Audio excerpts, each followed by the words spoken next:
মহামারী শুধু বাংলাদেশ নয়, ঠিক কিনা? জোরে বলেন। এই পৃথিবীর মধ্যে আমার আল্লাহ এমন একটা বেদি দিয়ে দিছে রে বাজান, যে রোগের ওষুধ হয়েছে, তবে এখনো টেনশনে ভরা মানুষের হৃদয়। মানুষ বড় আতঙ্কের মধ্যে আছে রে মুসলমান। কিন্তু ইমানদারের কোনো চিন্তা নাই। ইমানদার যদি মারা যায়, মহামারীতে যদি করে ইমানদার ব্যক্তি মারা যায়, ওই ব্যক্তির মৃত্যু হয় শাহাদাতের মৃত্যু। ইমানদার যদি করোনা ভাইরাস কোন মহামারীতে মারা যায়, ওই ব্যক্তির মৃত্যুটা হয়ে যায় শহীদের মৃত্যু। আর সমস্ত গজব ইমানদারদের জন্য হলো রহমত, আর বেঈমানদের জন্য মহামারীটা হলো গজব। জোরে বলেন ঠিক কিনা? ইমানদার কখনো মরণের ভয় করে না। একটা কথা হঠাৎ করে মনে পড়ে গেল, তৎকালীন জামানায় এক আল্লাহর সঙ্গে আল্লাহর খেলা বোঝার জন্য এক দরবেশ কি করলেন, মুসা নবীর কদমের মধ্যে যে আরজি করলেন, হে নবী মুসা, আমি আপনার কাছে একটা আরজি করি গো নবী মুসা, আমি আপনার গোলাম, আপনারে ভালোবাসি, দয়া করে আপনার কাছে বড় আশা করে আসছি গো নবী। বলে, কেন আসছো? বড় আশা করে আসছি, কারণ হলো এই পৃথিবীর মধ্যে আমি পশু পাখির ভাষা শিখতে চাই, দয়া করে মায়া করে পশু পাখির ভাষা শিখায়া দেন আমারে। আল্লাহ নবী ডাকতে বলে, না না, তোমার নিজের ভাষায় তুমি নিজে বোঝো না, তুমি অন্যের ভাষা বুঝতে চাও। পশু পাখির ভাষা বুঝা লাভ নাই, তুমি যাও। পশু পাখির ভাষা বুঝতে হলে তোমার কষ্ট হবে, ভাষা বোঝার দরকার নাই। আরজি করলেন, নবী গো, হে নবী মুসা, আপনার কাছে ছোট্ট একটা দাবি নিয়ে আসলাম, আমি পশু পাখির ভাষা শিখতে চাই। ঠিক আছে, ভাষা এত যেহেতু নুনায় বিনায় করতেছ, তোমাকে আমি ভাষা শিখাইয়া দিব, তবে বেশি প্রাণীর নয়। তোমার বাড়িতে যত গৃহপালিত পশু আছে, এই দুইটা প্রাণীর ভাষা আমি শিখাইয়া দিব। কয়, হুজুর গো, সেই দুইটা প্রাণী কি কি প্রাণীর ভাষা শিখাইবেন? কয়, তুমি যে দুইটা প্রাণীর ভাষা শিখতে চাইবা, সেই দুইটা প্রাণীর ভাষা আমি জানাইয়া দিব। ওই ভাষা কি বলে, ওই পাখি কি বলে, পশু কি বলে, এটা আমি বোঝাইয়া দিব, তুমি বুঝতে পারবা। বললেন, হুজুর জলদি করে দেন। কয়, কাকে কাকে দিবা? কার কার ভাষা তুমি জানতে চাও? কয়, আমার বাড়িতে একটা গৃহপালিত পশুর মধ্যে আমার বাড়িতে একটা কুকুর আছে, এই কুকুরটাকে আমি অত্যন্ত ভালোবাসি, আমার বাড়ি পাহারা দেয়। কুকুর হলো প্রভু ভক্ত, একে যদি একটু ভাষা, এর ভাষা যদি আমি জানতে পারতাম, কবে চোর আসলো, কনে কি হলো, সব আমি বুঝতে পারবো। এই কুকুরে কি ভাষা বলে, এই ভাষাটা আমি জানতে চাই। জোরে জোরে চিল্লায় চিল্লায় বলেন আল্লাহু আকবার। নবী বললেন, ভাই শোনো, এই ভাষাটা আল্লাহ তোমারে দান করবে। কুকুর কি বলে এটা বুঝতে পারবা। আর একটা প্রাণী, আমার বাড়িতে কিছু গৃহপালিত পশু, তার মধ্যে মরগ মুরগি আছে, আমি একটা শখ করে বড় একটা মরগ আমি পালন করেছি, এই মরগটা কি বলে, এই ভাষাটা আমি জানতে চাই। আল্লাহ নবী মুসা বললেন, যাও যাও, এই দুইটা ভাষা আমি তোমারে শিখাইয়া দিলাম। এই দুইটা প্রাণী যে ভাষা বলবে, এটা তুমি সদা সর্বদাই বুঝতে পারবা। জোরে জোরে চিল্লায়া বলেন আল্লাহু আকবার। আর একটু জোরে বলা যাবে না আল্লাহু আকবার। উনি বাড়ি আসলেন, কয়েক এবার ভাষা আমি কেমনে বুঝবো? নবী মুসা বললেন, হে প্রতীক শুইনা নাও, তুমি এত যদি বুঝতে চাও, আনো একখানা রুটি নিয়ে আসো, এই রুটি খানা আমি হাত দিয়ে তোমার হাতে দিয়ে দিলাম। প্রতিদিন তুমি যদি তোমার ওই পশুর ভাষা বুঝতে চাও, এক এক টুকরা রুটি সিরিয়া সামনে ছুঁড়ে মারবা। এই রুটিটা নিয়ে যখন কারাকারি হবে, রুটিটা নিয়ে যখন হট্টগোল হবে, তখন ওই প্রাণী তার মনের ভাষা প্রকাশ করবে, তখন তুমি ভাষাগুলো বুঝতে পারবা। জোরে জোরে চিল্লায়া চিল্লায়া বলা যাবে না আল্লাহু আকবার। দরবেশ বাড়ি আসলেন, বাড়ি আসিয়া কি করলেন? সকাল বেলা ঘুম থেকে উঠে টুকরা রুটি ছিঁড়ে যখন মরকটার সামনে ছুঁড়ে মারলেন, কুকুরটা দৌড়ে এসে যখন হাবলি দিয়ে পড়লেন, মরক সামনে থেকে উড়ে এসে টান দেব খানাটা সামনে থেকে নিয়ে গেল। এবার কুকুর কয়, মরক রে, তুই তো পোকামাকড় খাস, আমি তো পোকামাকড় খাই না, আমি তো পোকামাকড় খাই না, আমার সামনে থেকে তুই রুটি টুকরা নিয়ে গেলি, সারাদিন আমি না খেয়ে থাকবো, আমি প্রভু ভক্ত, সারা রাত আমার মালিকের গোলামি করলাম, সারা রাত আমি মালিকের কি করলাম, গোলামি করলাম, তুমি আমার সামনে থেকে রুটি খানা ছিনে নিলে। মরক বলে, ও কুকুর ভাই শোনো, চিন্তা করো না, চিন্তার কোনো কারণ নাই।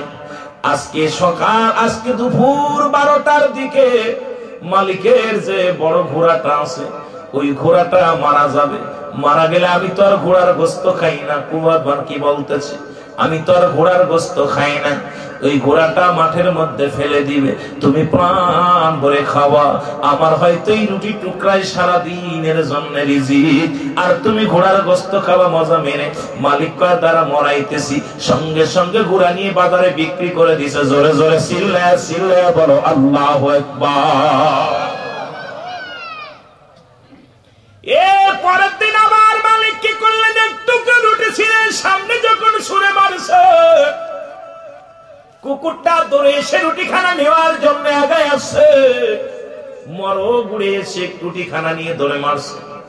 কুকুর বলে, মরক রে, গতদিন তুই মিথ্যাবাদী কাজ্জাব, মিথ্যা বলেছিলি মালিকের ঘোড়া মরে যাবে, ঘোড়া তো মরে নাই, ঘোড়া বিক্রি করে দিছে, আমি সারাদিন অপেক্ষায় ছিলাম ঘোড়ার গোস্ত খাওয়ার জন্য, কপালে জোটে নাই, আজকে তুই আমার সামনে থেকে রুটি খানা নিয়ে গেলি, আমারও আজকে না খেয়ে থাকা লাগবে। মরক বলে, না রে ভাই, না না, আজকে মালিকের যে গরুটা আছে, ষাটটা আছে, ওই 7টা রাত 1টার সময় মারা যাবে। জোরে জোরে চিল্লায় বলা যাবে না আল্লাহু আকবার। মালিক কইরারে মরতে দিব না, বাংলার মানুষ শুইনা নাও, কথাটা আমি বুঝার জন্য বলতেছি। আমি মেন আলোচনায় যাওয়ার আগে একটু আমি টাচ দিয়েছি, জৈবন পেয়েছে 40 বছরের জৈবন পাইয়া, 50 বছরের জীবন পাইয়া তুমি দুনিয়ার মধ্যে সুদ ঘুষ জিনা ব্যভিচারের মধ্যে কাটা দিল। তোমার এই দুনিয়ার মায়া ছেড়ে চলে যেতে হবে, একবার ভাবলা না? তুমি যখন এই দুনিয়ার মধ্যে ছোট ছিলে, বড় হলে, বড় থেকে যখন জৈবন আসলো, জৈবন থেকে বুড়া হবা, তোমার কি একবার চিন্তা জাগে না কখন যেন তোমার কবরের ডাক এসে যায়? জোরে জোরে বলেন ঠিক কিনা? এবার কি করলেন? রাত্র হওয়ার আগেই গরু নিয়ে বাজারে মালিক বিক্রি করে দিছে। কুকুরির তো প্রচুর রাগ, বেটা বিয়াক্কল মরক, আমার কাছে কুছ মিথ্যা কথা। পরের দিন আবার যখন এক টুকরা রুটি ছিঁড়ে দিছে, হঠাৎ করে আবার কুকুর এসে খাইতে গেছে, কুকুরের সামনে থেকে রুটির টুকরা টান দিয়ে চলে গেছে। মরগের পর খুব খেপছে, খেপা পর এখন মরক বলতো, দোস্ত এত রাখছো কেন? মিথ্যাবাদী, 2 দিন 2টা বললে 2টাই মিথ্যা, আজকে কি হবে? কয়, দোস্ত তুমি আমার পর রাগ করো না, আজকে মরগের গাদাটা মারা যাবে। কি মারা যাবে? মালিকের গাদাটা মারা যাবে। কি মারা যাবে? গাদা।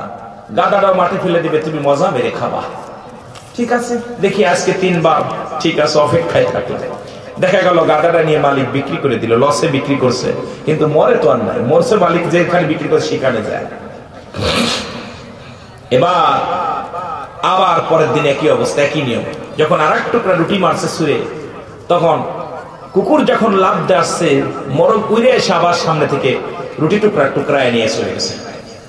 এখন কুকুর আজকে বলতেছে, আজকে তোকে ছাড়ন নাই, নাম শেষ করবো। আমার প্রতিদিন ধোকা দিস, কাজ্জাব, মিথ্যাবাদী, প্রতিদিন বলিস এটা মরবে ওটা মরবে, একটাও মরে না, মালিক বিক্রি করে দেয় না। মরক বলতেছে, দোস্ত আজকে একটা শুভ সংবাদ শোনো, আজকে ঠিক রাতটা 1 মিনিটে, রাত 1টা 1 মিনিটে আজকে মালিক মারা যাবে। কে মারা যাবে? যারা বলেন কে মারা যাবে? মালিক মারা যাবে। কয় মালিক মারা গেলে কি হবে? কয় মালিক মারা গেলে লোকজন বাড়িতে আসবে, রান্না বান্না হবে, কিছু গোশত রান্না হবে, হাড্ডি গুড্ডি ফেলবে, এটা তুমি মজা মেরে খাবা। তুমি আমার পরে রাগ করো না, আজকে মালিক 1 মিনিটে মারা যাবে। মালিক এইটা শুই না পাগল, কি কয় আমি মারা যাবো? মালিক একটা চিৎকার মেরে কয়, আমার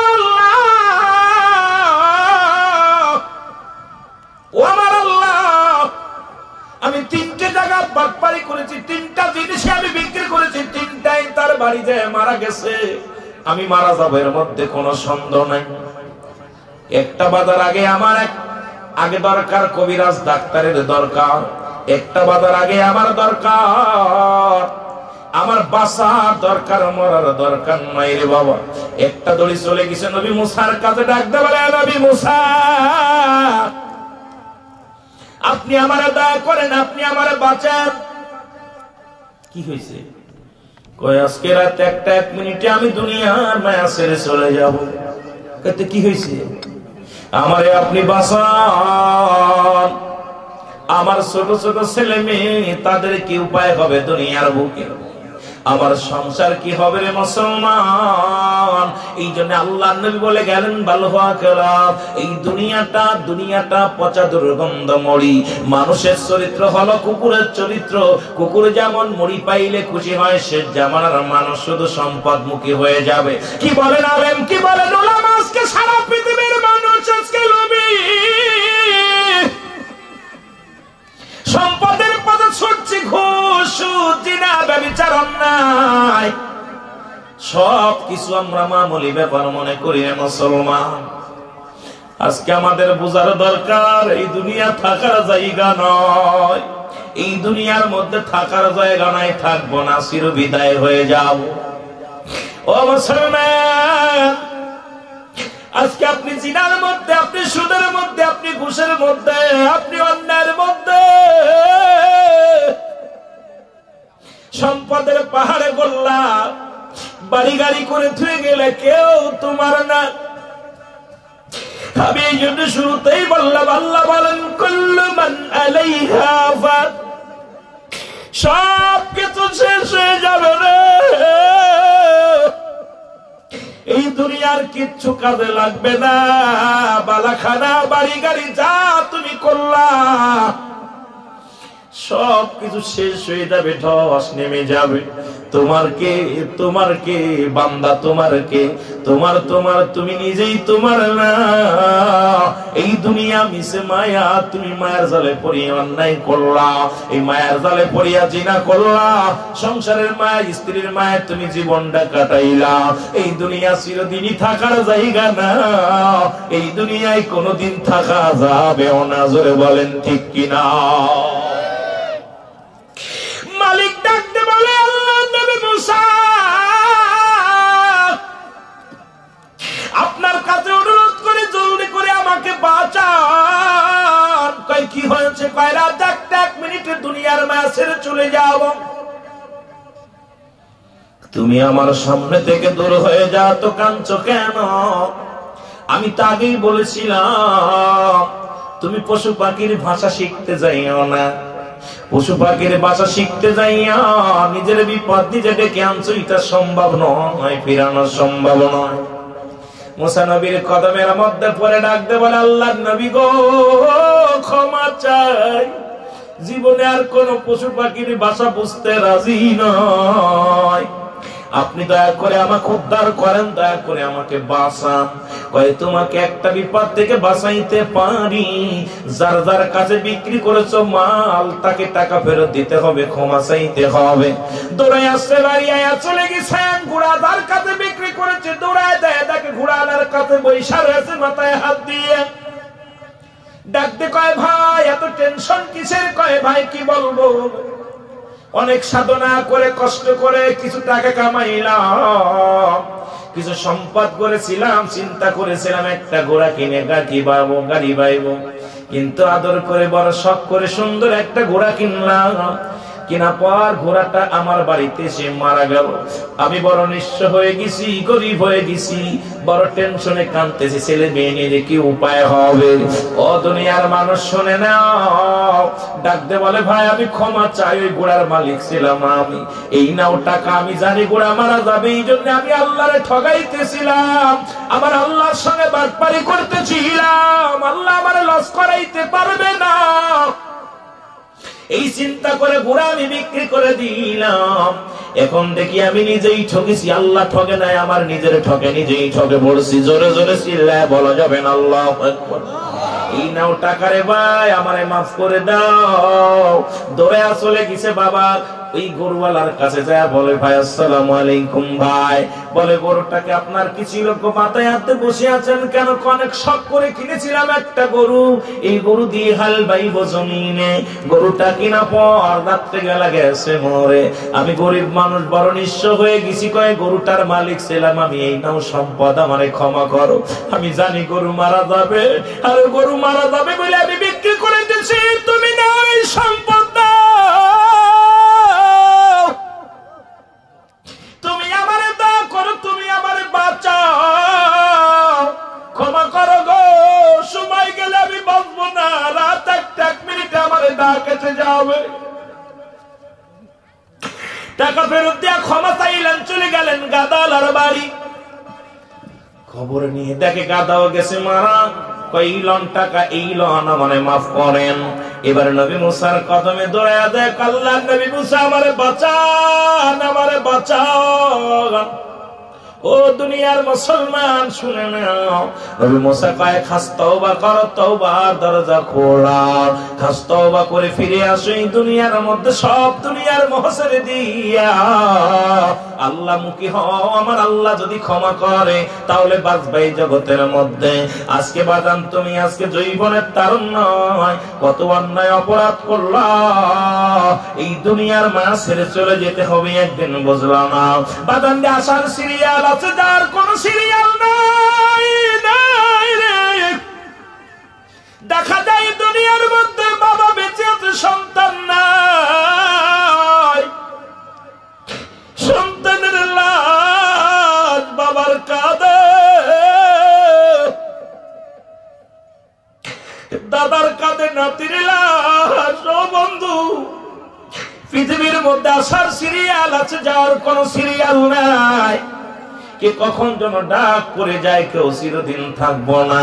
আমার আল্লাহ যেন ইমানি হালাতে যার তৌফিক দান করে, জোরে জোরে চিল্লায় বলা যাবেন আল্লাহু আকবার। একটু মহব্বতে দুরূদ শরীফ পড়েন, আল্লাহুম্মা জানি আসতে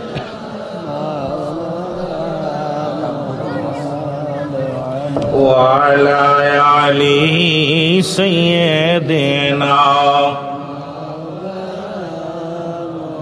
আরো জোরে বলেন আল্লাহুম্মা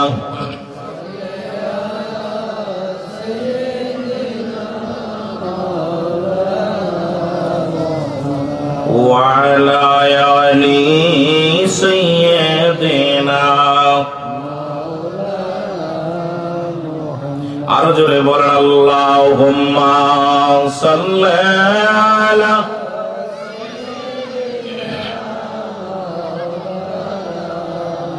وعلى آل سيدنا। বাদান যে কথা বলতেছিলাম, মানুষের মরণ হয় দুইটা টাইমে, একটা রাতের বেলা, একটা হলো দিনের বেলা, ঠিক কিনা? আর একটু জোরে বলেন ঠিক কিনা? মানুষের কয়টা টাইমে মৃত্যু হয়? আরো জোরে বলেন কয়টা? আর একটু জোরে বলা যাবে না কয়টা? দুইটা টাইমে মরণ হয়, হয় রাতের বেলা না হয় দিনের বেলা। আল্লাহ কয় বান্দারে, দিন শুরু করে দিলাম আমি নামাজ দিয়ে, রাত শুরু করে দিলাম আমি নামাজ দিয়ে।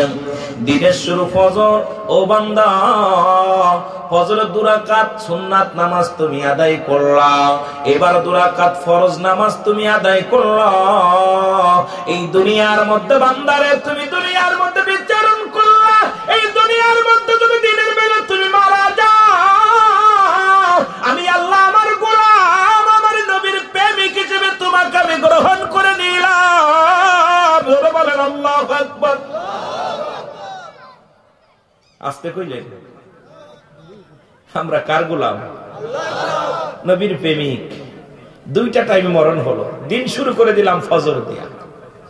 ফজরের নামাজ শুরু করার পর বান্দা তুমি দুনিয়ার মধ্যে বিচরণ করলেন, আমার অক্সিজেন নিলেন, আমার আলো সূর্য ব্যবহার করলাম, আমার জমিনের মধ্যে তুমি ঘোরাঘুরি করলাম।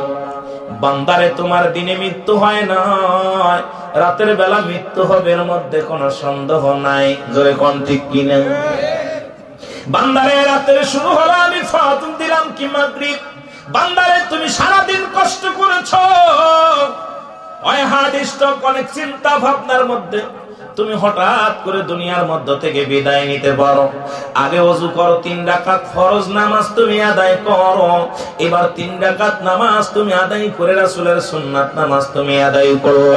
এখন রাতের মধ্যে যদি তোমার মরণ হয়ে যায়, বান্দারে তোমার নামটা দিলাম, আমি আমার গোলাম আমার নবীজির প্রেমিক হিসেবে নামটা লিখে নিলাম। জোরে জোরে সিল্লা বলা যাবে না সুবহানাল্লাহ।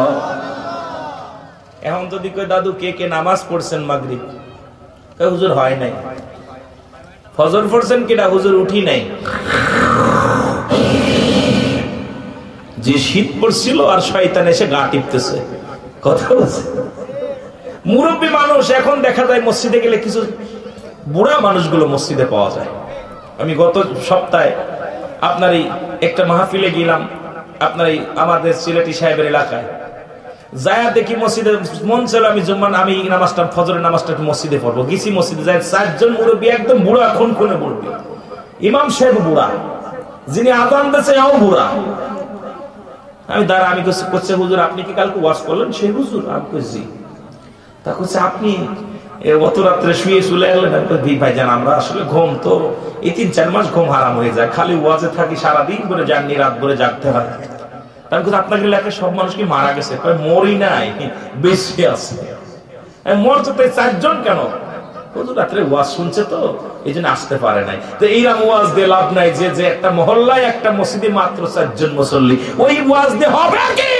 আগে মানুষের ঈমান ছিল পাকা, মসজিদ ছিল কাঁচা, আর এখন মানুষের ঈমান হইছে পাকা, মসজিদ হইছে পাকা। ধরে বলেন ঠিক কিনা? লাভ হইছে, ঈমান পরিবর্তন হয় নাই। এখন আসি ওয়াজ শুনতে, কেউ আসি কণ্ঠ শুনতে, কেউ আসি এই যে নাটক করি মাহফিলে, কেউ আসি গালিগালাজ দিতে, কথা বুঝলেন? সব এইগুলো দেখার জন্য এই আসে কি করতে, একদম নাটক দেখতে আসে। এখন আর ওয়াজ নসিহত নাই, আমলের নিয়তে আমরা বক্তারা আসি না, শ্রোতারাও আসে না। জোরে বলেন ঠিক কিনা? আরো জোরে বলেন ঠিক কিনা? আর সারা বাংলাদেশে কন্ট্রাক্টদারি বক্তা, জোরে বলেন ঠিক কিনা? কথা বলেন। আমি গত সপ্তাহে কমলাপুরে স্টেশনে ওয়াজ করতে যা একটা জায়েজ করে দিলাম যে আজকে হট করে পুলিশ বাহিনী বসে আছে প্রায় 100-র উপরে পুলিশ বাহিনী। আমি বললাম ভাই পুলিশটা যদি ঘুষ খায়, লিখে দিয়েছে ঘুষের উপরে ওয়াজ করেন। আমি ঘুষের উপরে কি ওয়াজ করবো? আলেমরা যদি কন্ট্যাক্ট করে টাকা নিয়ে জায়েজ থাকে, তাহলে ঘুষ 20-50 টাকা রাস্তায় দাঁড়ায়, পুলিশ বাহিনী নিয়ে এটাও জায়েজ। কথা বুঝলেন? লোক আলেম সাহেব হুজুর কি করেন?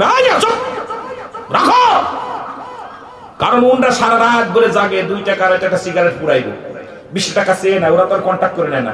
50 টাকা ভাই দিলে 20 টাকা দিয়ে যান। এইটা যদি হারাম হয়, আমি বক্তা বলি 50,000 টাকার কমে যাব না, 20,000 টাকার কমে, 50,000 টাকার কমে যাব না, 1 লাখের কমে যাব না। তাহলে আমার টাকা হারাম করো। কথা কর না, রাগ করেননি? পুলিশ বাহিনী উঠে এসে 500 টাকার 2টা নোট দিয়ে কয় হুজুর ধন্যবাদ। আমি যে ভাই লাগতো না, এটা আপনি রাখেন। কয় না হুজুর আমাদের পক্ষে কথা বলেন, আমার পক্ষে কথা। আমি তো আপনার পক্ষে কথা বলি, আমি সত্য কথা বলছি, যেটা সত্য কথা। আজকে আমরা আলেম নামের আলেম, হাজার হাজার আলেম আছে, আমার তো দোয়া কবুল হয় না। আগে তো দোয়া করলে মহামারী গজব আসলে ইমাম সাহেব দোয়া করতো, জোরে বলেন ঠিক কিনা? আর আল্লাহ পাক দয়া করতো, জোরে বলেন ঠিক কিনা? আর এখন এই যে দোয়া হচ্ছে মসজিদ গুলোয়, কোন কাজ হচ্ছে না, আরো মক্কা মদিনার দরজা বন্ধ হয়ে যাচ্ছে। আমাদের সবচেয়ে বড় কষ্ট হলো মদিনা শরীফের জিয়ারত বন্ধ হয়ে যায়, কারণ আমাদের নসিব খারাপ, কারণ আমাদের কপাল খারাপ, সুদ ঘুষ ঢোকার কারণে। জোরে বলেন ঠিক কিনা? আপনারা বসবেন না বাজান? একটু বসেন, ভিতরে চলে আসেন, একটু ভিতরে এসে বসেন না। আগে আসেন, জিকিরের তালে তালে আগে আসেন, আমি ওয়াজ করতে তালে থাকি। বক্তা আসার আগ পর্যন্ত আজকে তো এসে গেছেন, আপনার কিতাবের জাহাজ যত প্রকার লাগবে তত প্রকার বলবে। আমি যদি বেশি বলবো না, কিতাবাদি সামান্য কিছু কথা বলবো। উনি আজকে ছাড়বে একদম, কথা বুঝলেন? এই জন্য আমি শুধু মজমাটা একটু বাজাই দিয়ে যাচ্ছি, উনি বিক্রি করবো। আগে আসে বসেন, আগে বসেন, জিকির করেন লা ইলাহা। যারা বাইরে আছেন বসেন, ভিতরে ঠান্ডা লাগায়েন না, কুয়াশা লাগায়েন না। লা ইলাহা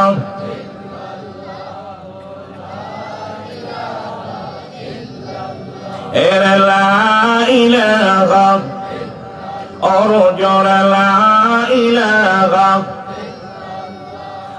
ला इलाहा मोहम्मद সাল্লাল্লাহু আলাইহি ওয়াসাল্লাম।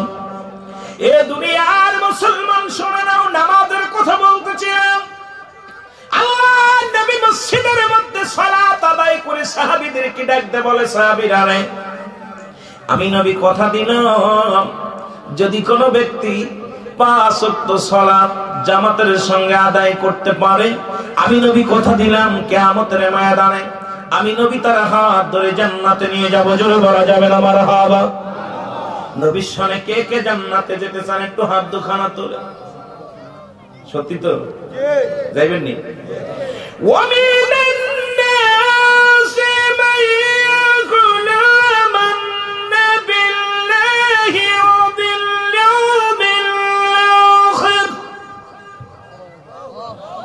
وباليوم الآخر وما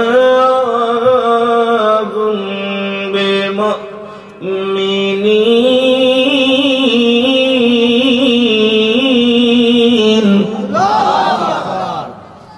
মুনাফিক তো আমাদের মধ্যে আছে, এই মুনাফিক গুলো হাত উঠাইছে, নামাজ একটাও পড়বে না। ঠিক না কথা? আল্লাহ বলে মিনান নাস, মানুষের মধ্যে মা কোনো তারা ভালো না মান্না তারিমান বিল্লাহি, আল্লাহর প্রতি আখিরাতের প্রতি বিশ্বাস স্থাপন করেছে। ওমা হুম বিমুমিনিন, ওরা বলবে আমার মুত্তাকিন, আমরা ভালো মানুষ। কথা হইতে নিবা, আমরা বড় ভালো মানুষ। এ বাবা, আজকে হাত উঠাইলাম নবীর সঙ্গে জান্নাতে যেতে চাই, সকালবেলা ফজরের নামাজ হবে না? কথা কয় না, আরো জোরে বলেন। এ দুনিয়ার মানুষ শুনে নাও, 3টা খাসলাত তার মধ্যে থাকবে, সে কোনো মুসলমান বলে দাবি করতে পারবে না। নাম্বার 1 হলো, 1 নাম্বার 1 হলো প্রতিশ্রুতি ভঙ্গ করা, 2 নাম্বার হলো মিথ্যা বলা, 4 নাম্বার হলো পরনিন্দা, গীবাত করে। 3টা খাসলাত যার মধ্যে থাকবে সে কোনোদিন মুসলমান বলে দাবি করতে পারবে না। আজকে আলেম উলামার মধ্যেও মিথ্যা কথা। ভাই কই আছেন? কয় এখন ঢাকাতে বুড়ি দেখা যায় ঘরে ঘুমাচ্ছে।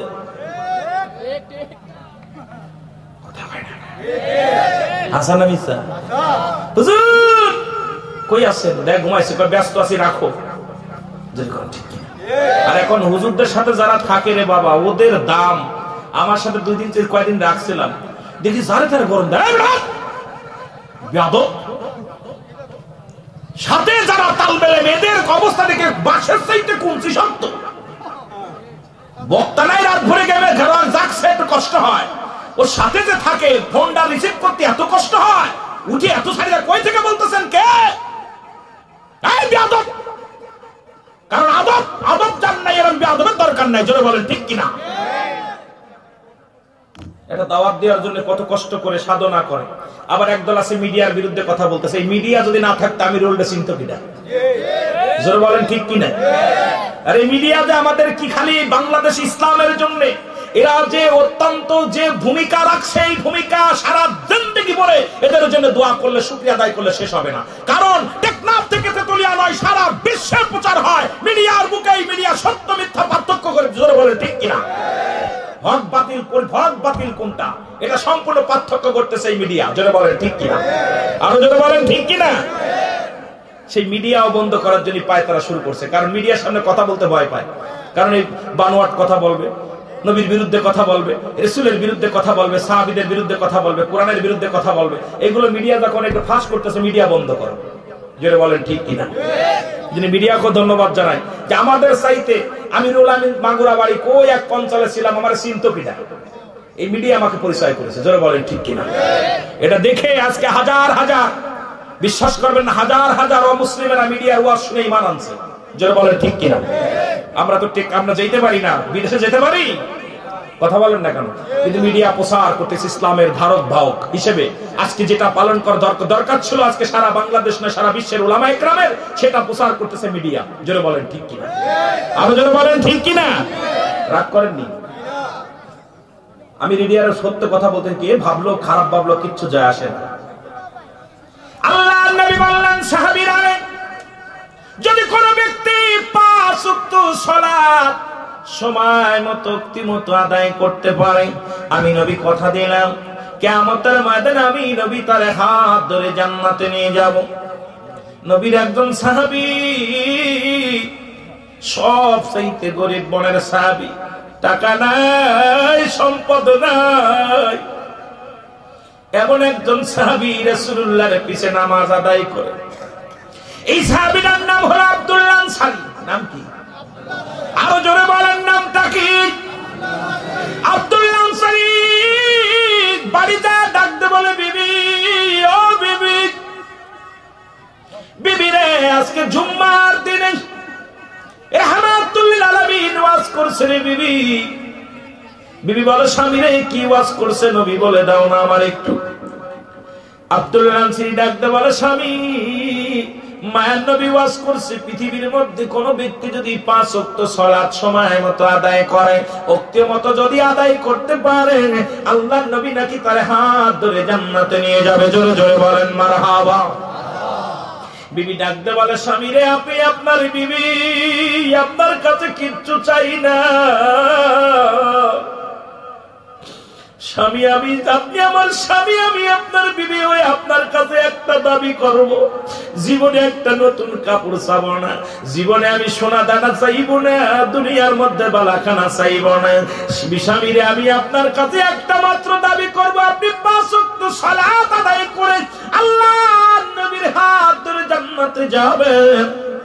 আমি আপনার কাছে একটা দাবি করব, আপনি আমাকে একটু সুযোগ করে দিবেন, আমিও যেন 5 ওয়াক্ত সালাত আদায় করে রাহমাতুল লিল আলামিন হাত ধরে জান্নাতে যেতে পারে। জোরে জোরে বলেন মারহাবা। আমিন বলেন, আমিন বলেন। আমাদের বলি কি গায়, রুহুল আমিন সাহেব প্রতিদিন এত কামা আমার সোনা বানাই দিতে, সোনার হার বানাইতে হবে, বাড়ি বানাইতে হবে, গাড়ি বানাইতে, আমার নামে বাড়ি লিখে দাও, আমার নামে ব্যাংক ব্যালেন্স দিয়ে দাও। জোরে বলেন ঠিক কিনা? জোরে বলেন ঠিক কিনা? আর নবী সাহাবীদের বিবিগণ কত আফসোস জাগে, স্বামী রে, আপনার কাছে কিচ্ছু চাই না, আপনি আমাকে সুযোগ করে দিবেন। আর বিবিরাও কেমন, বাড়ি গেলে শুনতো, যেরকম আগামীকাল ইয়াউমুল জুম্মা, মুসলমানদের একটা ঈদ। জোরে বলেন ঠিক কিনা? মুসলমানদের কয়টা ঈদ? মুসলমানদের কয়টা ঈদ? 5টা। কয়টা? জোরে বলেন কয়টা ঈদ? এসব ফতোয়া আজকে মুফতি সাহেব দেবে, আমি দিব না। যে তবু তারপরে বলতেছি, মুসলমানদের কয়টা ঈদ? আগামীকাল একটা ঈদ আছে। মুসলমানদের 5টা ঈদের 1 নাম্বার ঈদুল ফিতর, ঈদুল আযহা। ঈদুল ফিতর 1 নাম্বার, ঈদুল আযহা 2 নাম্বার, ঈদে মিলাদুন নবী 3 নাম্বার, ঈদে মিলাদুন নবী সাল্লাল্লাহু আলাইহি ওয়াসাল্লাম, আরাফাতের ময়দান আর ইয়াউমুল জুম্মার রাত। জোরে বলেন সুবহানাল্লাহ। কয়টা ঈদ? এর জোরে বলেন কয়টা? সুন্নি জামাত একটু জাগতে হবে। কয়টা ঈদ? নাম্বার 1 হলো ঈদুল ফিতর, নাম্বার 2 হলো ঈদুল আযহা, নাম্বার 3 হলো ঈদে মিলাদুন নবী সাল্লাল্লাহু আলাইহি ওয়াসাল্লাম, নাম্বার 4 হলো আরাফাতের ময়দান, নাম্বার 5 হলো ইয়াউমুল জুম্মাহ। জোরে বলেন সুবহানাল্লাহ। আগামী দিন মুসলমানদের একটা ঈদ হবে, আজকে সেই রাত। আমিন বলেন, আমিন বলেন। এখন আমাদের দেশে ঈদে মিলাদুন নবী মানে না, না মানার একটা কারণ আছে। ঈদুল ফিতরে পাওয়া যায় হলো যাকাত আর ফিতরা, আর ঈদুল আযহায় পাওয়া যায় চামড়া। জোরে কোন ঠিক কিনা? জোরে বলেন ঠিক কিনা? রে ফকিরেরা হন, ভিক্ষা করে খাইবি আর নবীর বিরুদ্ধে কথা বলবি। কারণ রাষ্ট্র যদি না বাঁচে তোরে বাঁচাইবো কেমনে? প্রতিদিন আমার কাছে ভিক্ষা চাইবি, আমি যদি না বাঁচি ভিক্ষা দেবো কেমনে? জোরে বলেন ঠিক কিনা? আগে রাষ্ট্রকে তাজা করতে হবে। এই ভিক্ষা করা মৌলবীরা জীবন ও ঈদে মিলাদুন নবী মানে না। জোরে বলেন ঠিক কিনা? আরো জোরে বলেন ঠিক কিনা? বন্ধুরে, কথা বলতে হয়, অনেক কথা, ওদিকে আমি যাবো না, যেতেছিলাম নামাজের দিকে, ওদিকে যাবো। আরো অনেক আলোচনা আছে, যুবকদের একটু ওয়াজ করবো, যেহেতু কথা দিছি। আস্তে আস্তে বক্তা, যুবকদের একটু কথা বলা লাগবে। আমিন বলেন, আমিন বলেন। যেটা বলতেছিলাম, আর ঈদ মিলাদুন নবী নিজের পকেটের টাকা খরচ করা লাগে, এই জন্য এটা নাজায়েজ। জোরে বলেন ঠিক কিনা? আর ওই দিনে পাওয়া যায়। বাংলাদেশ সরকারকে বারে বারে সাধুবাদ জানায় যে আপনি একটা ভালো কাজ করছেন, চামড়ার বাজারটা ধস নামায় দিচ্ছেন। কারণ না হলে ভিক্ষে করা মৌলবীরা চামড়া যন্ত্রণায় যারা কুরবানি দেয়, এর বাড়ি পা ফেলাইতে ফেলাইতে স্যান্ডেল খায়। জোরে কোন ঠিক কিনা? কথা কন না কেন? চামড়া পাওয়া যায়। রাগ করেন? রাগ করেননি? এই জন্য ওরা 2টা ঈদ মানে, একটা হলো ঈদুল ফিতর আর একটা ঈদুল আযহা। ঈদে মিলাদুন নবী মানে না, আর ইয়াউমুল জুমা ঈদে মানে কষ্ট করে, কারণ ইমামতি করে তোরা 50 টাকার মিলাদ, 100 টাকার মিলাদ হয়। জোরে বলেন ঠিক কিনা? এটা যদি না মানে তাহলে পকেটে মাল কামাই কম হবে। জোরে কোন ঠিক কিনা? কথা কন না কেন? আচ্ছা, আপনারা যারা মসজিদে ইমামতি করেন, অনেক মসজিদে 50 কেজি 100 কেজি জিলাপি যায়, জোরে বলেন ঠিক কিনা? মুসল্লিরা খালি ছায়া ছায়া দেখে, কেউ কে কেন ধরার সাহস পায়? যতক্ষণ পর্যন্ত ইমাম সাহেব আমিন না বলবে ততক্ষণ পর্যন্ত জিলাপি কেউ হাত দেবে না, জোরে বলেন ঠিক কিনা? তাহলে আগে ইমাম সাহেব মানতে হবে, জোরে বলেন ঠিক কিনা? ইমাম যতক্ষণ পর্যন্ত সব মুসল্লি যারা যারা জিলাপি খান লোভে বসে থাকে শেষ করে, আর যারা না লোভ আছে তারা আগেই বেরিয়ে চলে আসে, জোরে বলেন ঠিক কিনা? কথা ঠিক না বাবা? এখন ওই জিলাপি যদি খাইতে হয় ইমাম পর্যন্ত, দোয়া পর্যন্ত অপেক্ষা করতে হবে। কথা কর না কেন? অপেক্ষা করতে হবে না? ইমাম সাহেব যাক দাঁড়ায় পড়ুক আর বসে পড়ুক, কয় আমিন, সঙ্গে সঙ্গে জিলাপির বাস্তা শেষ। কথা কন। তাহলে আগে ইমাম সিনার দরকার। জিলাপি যদি খাইতে হয় আগে ইমাম সিনার লাগবে, জোরে বলেন ঠিক কিনা? তদ্রূপ আগে যদি ইসলাম মানতে হয় আমার নবীকে বাদ দিয়ে ইসলাম মানা যাবে না, জোরে বলেন ঠিক কিনা? আমার নবী আগে, তারপর ইসলাম মানে। নবী নাই, ইসলাম নাই। মানব জীবনের অমূল্য সম্পদের নাম হলো ঈমান। ব্যক্তির জীবনের অমূল্য সম্পদের নাম রূহ। রূহবিহীন বডির দাম নাই, ঈমানবিহীন কোন আমলের মূল্য নাই, জোরে বলেন ঠিক কিনা? আরো জোরে বলেন ঠিক কিনা? ওদিকে আমি যাব না। ইসলামের 5টা ঈদ, কয়টা ঈদ মনে থাকবো? 2টা ঈদ মানবো না। কয়টা ঈদ? মুসলমানদের সর্বশ্রেষ্ঠ ঈদের নাম হলো ঈদ মিলাদুন নবী সাল্লাল্লাহু আলাইহি ওয়াসাল্লাম। মনে থাকবে? জোরে বলেন মনে থাকবে? কয়টা ঈদ? নাম্বার 1 ঈদুল ফিতর, নাম্বার 2 ঈদুল আযহা, নাম্বার 3 ঈদ মিলাদুন নবী সাল্লাল্লাহু আলাইহি ওয়াসাল্লাম, নাম্বার 4 কি আরাফাতের ময়দান, নাম্বার 5 ইয়াউমুল জুমআহ। জোরে বলেন সুবহানাল্লাহ। আরো জোরে বলেন সুবহানাল্লাহ। এই 5টা ঈদ মুসলমানদের। আরো জোরে বলেন আমিন। আরো জোরে বলেন আমিন। বন্ধুরা আমার, যে কথা বলতেছিলাম, আব্দুল্লাহ আনসারী নামাজ আদায় করে সালাম ফিরে বাড়ি চলে যায়। আল্লাহর নবী ডাক দে বলে, আমার সাহাবীরা রে, আমার আব্দুল্লাহ আনসারী আজ কয়টা দিন দেখি সালাম ফিরে দ্রুত বের হয়ে যায় মসজিদ থেকে, কারণটা কি? সাহাবীরা বলে, হুজুর নিশ্চিত আনসারী দুনিয়ার প্রেমে পড়ে গেছে, নিশ্চিত আনসারী দুনিয়ার বুকে দুনিয়ার মায়াজালে পড়ছে। আল্লাহ নবী বলতে বলে, সাহাবীরা রে, তোমরা কোন ভাইয়ের বিরুদ্ধে কমপ্লেইন আমার কাছে দিও না। আমি নবী কোন ভাইয়ের কমপ্লেইন শুনতে চাই না। সাহাবীরা রে, আমি নবী নিজেই খবর নিব আমার আব্দুল্লাহ আনসারী কেন দ্রুত নামাজ পড়ে বাইর হয়ে যায়, আমার আব্দুল্লাহ আনসারী কেন দ্রুত নামাজ শেষ করে বাড়ি ফিরে যায়। আমি নবী নিজেই খবর নিব। জোরে জোরে চিল্লায়া বলা যাবে না মারহাবা? আর একটু জোরে। আল্লাহ নবী চলে গেলেন। আল্লাহ নবী বাড়িতে যে সালাম দা, আসসালামু আলাইকুম হালাল বাইত। একবার নয়, দুবার নয়, 3বার নবী সালাম দিলেন, উত্তর পাইলেন না। নবী মনের ভিতরে গুসা হয়ে একটু কষ্ট নিয়ে ফেরত চলে আসলেন। পিছন থেকে আব্দুল্লাহ আনসারী দৌড়ে আসিয়া নবীর পাশাপাশি বলেন, সালাম দেয়, ওয়ালাইকুম আসসালাম ইয়া রাসূলুল্লাহ,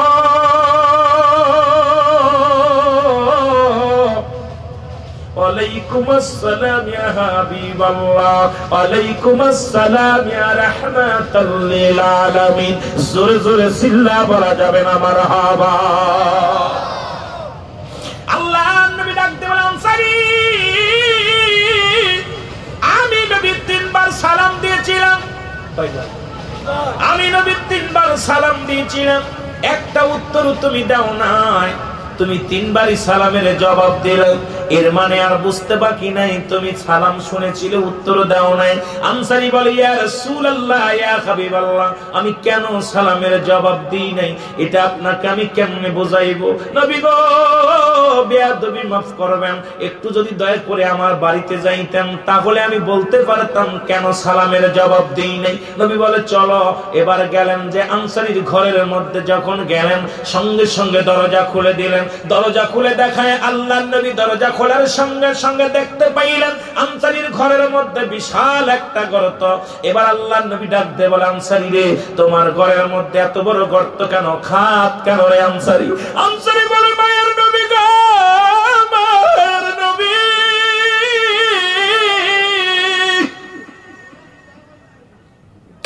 আমি গর্ত কেন, এর জবাব আমি কেমনে দিব নবী গো? যখন আপনি আমার সালাম দিয়েছিলেন আমি আনসারী এই গর্তের মধ্যে বসা ছিলাম। আল্লাহ নবী ডাকতে বলে, আনসারী কি বলো? বলে, হুজুর যখন আপনি আমাকে সালাম দিয়েছিলেন আমি গর্তের ভিতর উলঙ্গ হয়ে বসেছিলাম। নবী গো, আল্লাহ নবী বলে, আনসারী রে তুমি কি শুনাইলা? বলে, জি হুজুর, প্রতিদিন আপনার কাছ থেকে ওয়াজ শিখে আসি, ওয়াজ শুনে আসি, এসে আমার বিবির কাছে বলি। বিবি বলছে, স্বামী রে আপনার দুটি হাতে ধরে আমাকে আপনি সুযোগ করে দিবেন, আমিও যেন 5 ওয়াক্ত সালাত নামাজটা আদায় করতে পারি সময় মতো। আল্লাহর নবী গো, আমার ঘরের ভিতরে দ্বিতীয় কোনো কাপড় নাই, এক টুকরা কাপড়, ওই এক টুকরা পোশাক পরে আমি আপনার কদমের মধ্যে যায় নামাজ আদায় করে আসি। এসে আমি বাড়িতে আসি, এই গর্তের মধ্যে ঢুকে উলঙ্গ হয়ে কাপড় কানা খুলে দিয়ে আমার বিবির হাতে, বিবি নামাজে 10 নামাজ পড়ে এই কাপড়টা পরে। আল্লাহর নবী আপনি যখন এসেছিলেন তখন আমি উলঙ্গ অবস্থায় গর্তের মধ্যে বসেছিলাম, এই কারণে সালামের জবাব দিতে পারি নাই। আল্লাহর নবী ডাকতে বলেন, তুমি কি শুনাইলা? কি শুনাইলা? আল্লাহ নবী ডাকতে বলেন, আনসারী রে আমি নবী কথা দিলাম কিয়ামতের ময়দানের আনসারী আমি নবী তোমাদের স্বামী স্ত্রী দুজনকে হাত ধরে জান্নাতে নিয়ে যাব। জোরে জোরে চিল্লায় বলা যাবে না মারহাবা। আমার কথা হলো বাজানে, শমশেরনগরের জমিনে এমন কোন ভিক্ষুক নাই তার একটা টুকরা কাপড় আছে। বাদান প্রত্যেকেরই 5 টুকরা 10 টুকরা করে কাপড় আছে। তাহলে নামাজ, সালাত, সালাত, সালাত। মুসলমানদের এক নাম্বার নিরাপদ স্থান হলো মসজিদ ঘর। এই মসজিদ ছেড়ে দিয়ে এখন ধরেছে টিভির ঘর। বাদান টিভির মঞ্চে হাজার হাজার মানুষ পাওয়া যায়, আল্লাহর ঘরে মসজিদে পাওয়া যায় না। এর চাইতে দুঃখ আর দুনিয়ার মধ্যে থাকতে পারে না। কেউ আসি সাপ্তাহিক মুসলমান, কেউ আসি মাসিক মুসলমান, কেউ আসি বাদান মাগরিব আর ফজরের মুসলমান, কেউ আসি আসরের মুসলমান। বাজারে যে আসরের সময় হলে টুপি মাথায় দিয়ে আগে বসে মসজিদে, আবার কেউ বসে মাগরিবে, ফজর নাই, জোহর নাই, ঈশা নাই। আরে মুসলমানের এত বড় মুনাফিকিনী আল্লাহর দরবারে কি জবাব দিব? কারণ এক টুকরা কাপড় অবস্থায় নামাজ ছাড়ে না। এ বাজানে বাংলাদেশের মানুষ একটাও বাঁচা সম্ভব নয়। বাঁচবেন কেমনে? এক টুকরা কাপড় পরে নামাজ ছাড়ে নাই। আর আমাদের অবস্থা, আখির নবী রাহমাতাল লিল আলামিনের প্রেমিকেরা ভালো করে শোনেন, এই নবীর প্রেমিকেরা কেমনে আপনি বাঁচবেন? আমাদের কি নামাজের দরকার আছে কি না? আরো জোরে বলেন, দরকার আছে কি না? আর কি বলবো, নামাজের কথা বললেই মুখটা মলিন হয়ে যায়, কষ্ট হয়। আমার পীর কেবলা বলতেন, বাবা নামাজ ছাড়া যদি পৃথিবীর মধ্যে কোনো ভণ্ড প্রতারক পানির পদ্মে ভেসে যায়, যদি নামাজ না পড়ে এটা ভণ্ড। নামাজ শরিয়াতের বিধান মানে না, তারা কি করে বাতাসের সাথে উড়ে যায়। এরা ভণ্ড ভণ্ড ভণ্ড প্রতারক। শেষ জামানায় এমন কিছু দাজ্জাল বাইর হবে যারা মানুষের ঈমান হরণ করবে, যারা দুনিয়াবি দুনিয়াবি দুনিয়াবি হয়ে যাবে, আখিরাতের দোহাই দিয়ে মানুষকে ধোঁকা দিয়ে সরল প্রাণ মানুষদেরকে তাদের ঈমান ধ্বংস নামায় দিবে। জোরে বলেন ঠিক কিনা? আরো জোরে বলেন ঠিক কিনা? এই মুনাফিকে ভরে গেছে, মুনাফিকে ভরে গেছে। নামাজ, সালাত, হালাল সমস্ত ইবাদত বন্দেগী হওয়ার পূর্ব শর্ত হলো হালাল কোরবানদা, হালাল খাদ্য। জোরে বলেন ঠিক কিনা? আরো জোরে বলেন ঠিক কিনা? কথা বলেন না কেন? আমি এক নামাজের মধ্যে থাকলে হবে না, অনেক ওয়াজ দরকার। কথা বুঝেননি? খালি এর মধ্যে থাকলে হবে না। তবে এটা বলে যায়, সবচেয়ে বড় হালাল কোরবানদা আমাদের প্রয়োজন। ইবাদত যদি কবুল করতে হয়, আপনি এক টুকরা রুটি খান, হালাল খান, না খেয়ে থাকেন, হালাল অবস্থায় থাকেন। হারাম ভক্ষণ করে দেহ গড়ছেন, এই দেহটা তো আপনার সঙ্গে যাবে। কি মাটিতে যেদিন শোয়া দিবে সেদিন বুঝবেন জ্বালাটা। মানুষের 3টা বিপদ। নাম্বার 1 হলো কবর, নাম্বার 2 হলো নাম্বার 1 হলো মরণ, নাম্বার 2 কবর, নাম্বার 3 হলো কিয়ামতের ময়দান। সুতরাং আমি আপনি এই দুনিয়ার মায়া ছেড়ে চলে যাবে, এর মধ্যে কোনো সন্দেহ। যারা বলেন ঠিক কিনা? বাদান একটু জিকিরের তালে তালে সবাই একটু আগে আসবেন। আপনি জিয়াদি সাহেব এসে দাঁড়ায় থাকলে খারাপ দেখা যাবে। জিয়াদি সাহেব আসবে আপনাদের সামনে এখনই, একটু আগে আগে বসেন না, সবাই একটু আগে আগে বসেন, ভাইদের বসার সুযোগ করে দেন। ঠান্ডা লাগে, উপরে কুয়াশা লাগলেই ঠান্ডা লাগবে বাদান। আর এই করোনা ভাইরাস হলো ঠান্ডা জনিত কারণের জন্য। আমি অনুরোধ করি আল্লাহ যেন আজকে যারা মাহফিলে আসছেন, ও আমার আল্লাহ, আমি গুনাহগার, আমি পাপী, আমি নালায়েক, আল্লাহ আপনার কাছে প্রার্থনা করি আল্লাহ আজকে যে মাহফিলে যারা হাজিরা দিল সকলের উপর থেকে তুমি এই কুয়াশা যেমন পড়তেছে তদ্রূপ আমাদের উপর থেকে সমস্ত গুনাহ, সমস্ত বালা মুসিবত আল্লাহ তুমি দয়া করে উঠায় নাও। জোরে বলেন আমিন। একটু জিকিরের তালে তালে আগে আসেন। আল্লাহ আল্লাহ, আগে আসেন, আগে চলে আসেন, একটু আগে আগে চলে আসেন, সবাই একটু সামনে আগে আসেন। এই অনেক জায়গা আছে, আগে চলে আসেন। আল্লাহু আল্লাহ, আল্লাহু আল্লাহ, আল্লাহু আল্লাহ, আল্লাহু আল্লাহ, আল্লাহু আল্লাহ, আরো জোরে আল্লাহু আল্লাহ, আল্লাহু আল্লাহ, আল্লাহু আল্লাহ, আল্লাহু আল্লাহ, আল্লাহু আল্লাহ, আল্লাহু আল্লাহ, আল্লাহু আল্লাহ, আল্লাহু আল্লাহ, আল্লাহু আল্লাহ, আল্লাহু আল্লাহ, আল্লাহু আল্লাহ, আল্লাহু আল্লাহ, আল্লাহু আল্লাহ, আল্লাহু আল্লাহ, আল্লাহু আল্লাহ, আল্লাহু আল্লাহ। বাজান সবাই আগে চলে আসেন, সবাই বসেন, আপনারা দাঁড়ায় থাকবেন না কেউ। জিকিরের তালে তালে বেশ সময় নষ্ট করেন না, শুধু শুধু নষ্ট হলে আপনাদের লস। আমরা বক্তারা সময় নষ্ট করে, ভূমিকা দিয়ে সময় নষ্ট করে আপনাদের লস করাবো। সুতরাং আগে আসেন। আল্লাহু আল্লাহ, আল্লাহু আল্লাহ, সুবহানাল্লাহ, আলহামদুলিল্লাহ, লা ইলাহা, বলেন সুবহানাল্লাহ, আলহামদুলিল্লাহ, ইল্লাল্লাহ, বলেন সুবহানাল্লাহ, লা ইলাহা, আরো জোরে লা ইলাহা, ভালোবেসে লা ইলাহা, আই গায় সুবহানাল্লাহ, আলহামদুলিল্লাহ, লা ইলাহা, লা ইলাহা ইল্লাল্লাহ, সাল্লাল্লাহু আলাইহি ওয়াসাল্লাম। জোরে জোরে চিল্লা বলা যাবে না মারহাবা, আর একটু জোরে বলা যাবে না মারহাবা।